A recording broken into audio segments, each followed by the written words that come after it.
Assalamualaikum warahmatullahi wabarakatuh. Perkenalkan, nama saya Rizky Anissa dengan NIM A1F1190003. Saya dari Universitas Jambi, Fakultas Keguruan dan Ilmu Pendidikan, tepatnya di Prodi PG PAUD, kelas R001. Saya akan membuat video untuk ujian akhir semester dengan mata kuliah pengenalan kegiatan sains untuk anak usia dini dengan dosen DRA Ibu Kasmiati MPD. Baiklah teman-teman, hari ini saya akan membahas 3 pembahasan. Yang pertama yaitu pertemuan 9 dan 10 tentang mengenal alam. Yang kedua yaitu pertemuan 11, 12, dan 13 tentang pengenalan ilmu kimia dalam kehidupan sehari-hari. Dan yang ketiga yaitu pertemuan 14 dan 15 tentang materi dan perubahannya. Pertama, kita bahas tentang mengenal alam di pertemuan 9 dan 10. A. Ilmu bumi. Ilmu bumi adalah suatu istilah untuk kumpulan cabang-cabang ilmu yang membahas tentang bumi. Pertama kita akan membahas tentang petir, kilat, dan halilintar. Petir, kilat, dan halilintar adalah gejala alam yang biasanya muncul pada musim hujan. Saat langit memunculkan kilatan yang sangat menyilaukan dan beberapa saat kemudian disusul dengan suara yang menggelegar, disebut dengan guruh. Yang kedua yaitu cahaya. Cahaya adalah energi berbentuk gelombang elektromagnetik yang kasat mata dengan panjang gelombang sekitar 380 hingga 750 nanometer. Yang ketiga yaitu pelangi. Pelangi adalah gejala optik dan meteorologi berupa cahaya beraneka warna dan sejajar yang tampak di langit atau medium lainnya. Cahaya ini bisa muncul setelah hujan ringan. Pelangi juga dapat dilihat di dekat daerah yang ada air terjun yang cukup deras. Yang keempat adalah hujan. Hujan adalah sebuah presipitasi berwujud cairan. Hujan merupakan proses kondensasi uap air di atmosfer menjadi butiran air yang cukup berat sehingga jatuh ke bumi. Yang kelima yaitu banjir. Banjir adalah peristiwa bencana alam yang terjadi ketika aliran air yang sangat berlebihan merendam suatu daratan. B yaitu ilmu fisika. Fisika adalah ilmu mengenai tentang alam yang mempelajari unsur-unsur dasar pembentukan alam semesta, gaya-gaya yang bekerja di dalamnya, gravitasinya, dan akibat-akibatnya. Pertama, yaitu bunyi.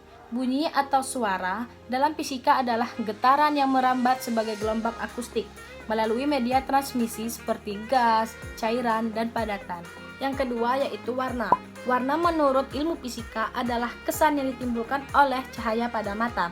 Warna dalam ilmu bahasa adalah pigmen, yaitu zat warna berupa bubuk halus yang disatukan dengan binder atau zat pengikatnya. C itu ilmu astronomi. Astronomi adalah cabang ilmu yang mengetahui benda-benda langit atau mempelajari tentang benda-benda langit seperti bulan, matahari, komet, dan lain-lain sebagainya. Pertama yaitu jagat raya. Jagat raya atau alam semesta adalah seluruh ruang waktu kontinu tempat kita berada dengan energi dan materi yang dimilikinya. Yang kedua yaitu planet. Planet adalah benda astronomi yang mengorbit sebuah bintang atau sisa bintang yang cukup besar untuk memiliki gravitasinya sendiri. 3 yaitu bintang. Bintang merupakan benda langit yang memancarkan cahaya yang disebabkan oleh reaksi fusi nuklir yang menghasilkan energi yang terjadi. Yang keempat yaitu tata surya. Tata surya adalah kumpulan benda langit yang terdiri atas sebuah bintang yang disebut matahari dan semua objek yang terkait oleh gaya gravitasinya. Adapun planet-planet yang mengelilingi matahari sebagai berikut. Pertama adalah Merkurius, seterusnya Venus, Bumi, Mars, Jupiter, Saturnus, Uranus, dan Neptunus. Yang kelima yaitu gerhana.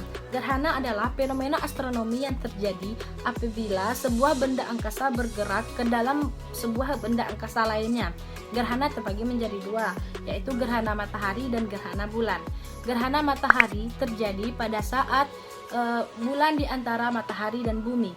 Begitupun gejala dari gerhana bulan, yaitu matahari di antara bulan dan bumi. Selanjutnya kita masuk pembahasan yang kedua, yaitu pertemuan 11, 12, dan 13 tentang pengenalan ilmu kimia dalam kehidupan sehari-hari. A. Bahan kimia yang di sekitar rumah, sekolah, dan lingkungan. Ilmu kimia adalah cabang dari ilmu fisika yang mempelajari tentang susunan, struktur, sifat, dan perubahan materi.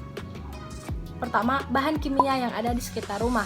Pertama yaitu sabun, pemutih baju, sampo, baking powder, dan obat kumur. Sabun mengandung senyawa ester. Pemutih baju mengandung hidrogen peroksida atau natrium hipoklorit. Yang ketiga yaitu sampo. Sampo mengandung beberapa macam bahan kimia seperti kalsium hidroksida, natrium laktat, dan natrium salisilat.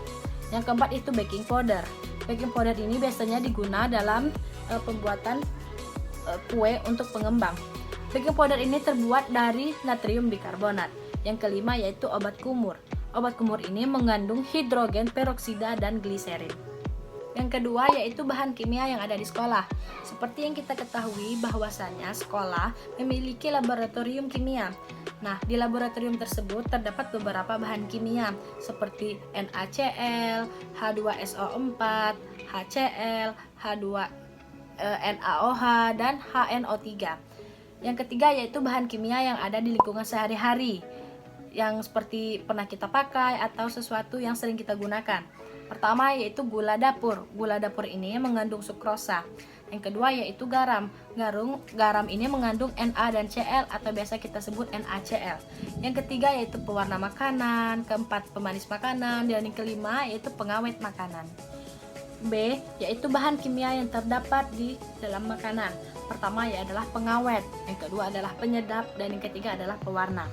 Nah, pengawet ialah bahan kimia yang berfungsi untuk membantu mempertahankan bahan makanan dari serangan mikroba pembusuk, baik bakteri, ragi maupun jamur, dengan cara menghambat, mencegah, menghentikan proses pembusukan, fermentasi, pengemasan, atau kerusakan komponen lain pada makanan. Yang kedua yaitu penyedap.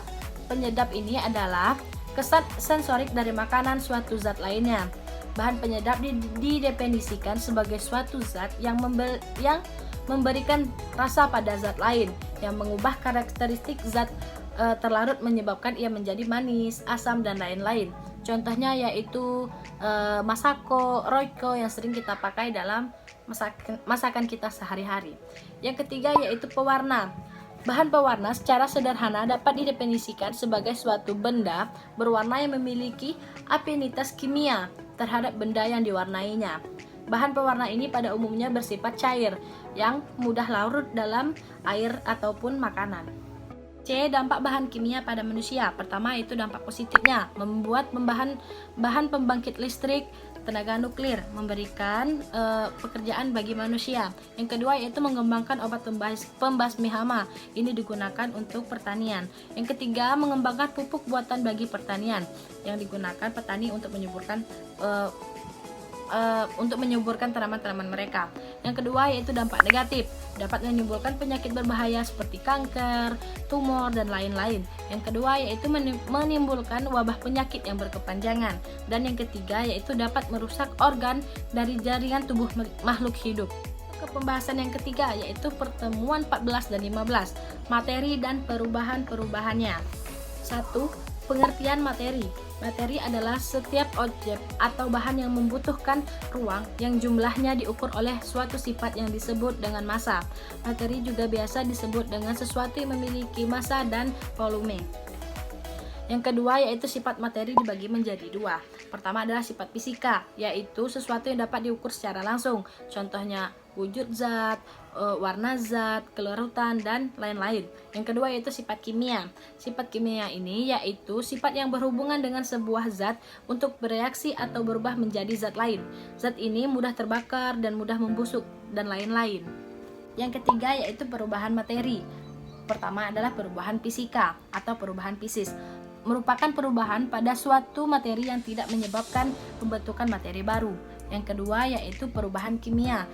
Perubahan kimia ini merupakan kebalikan dari perubahan fisika, di mana perubahan kimia ini menimbulkan zat baru yang unsur-unsur penyusunnya tidak dapat dibagi lagi atau tidak dapat sama dengan zat lainnya. B. Penggolongan materi, yaitu gas, cairan, dan padatan. Pertama ialah gas. Gas ialah suatu zat benda yang mempunyai volume dan bentuknya yang selalu berubah-ubah sesuai dengan wadahnya atau tempatnya. Molekul gas terdiri dari 2 atom atau lebih. Yang kedua yaitu cairan. Cairan atau zat cair ialah suatu zat atau benda yang mempunyai volume yang tetap tetapi bentuknya berubah-ubah sesuai dengan tempat atau wadahnya. Yang ketiga yaitu padatan. Padatan ialah zat atau benda yang mempunyai bentuk dan volume yang tetap. Partikel-partikel penyusunnya tersusun rapat atau berdekatan satu sama lain.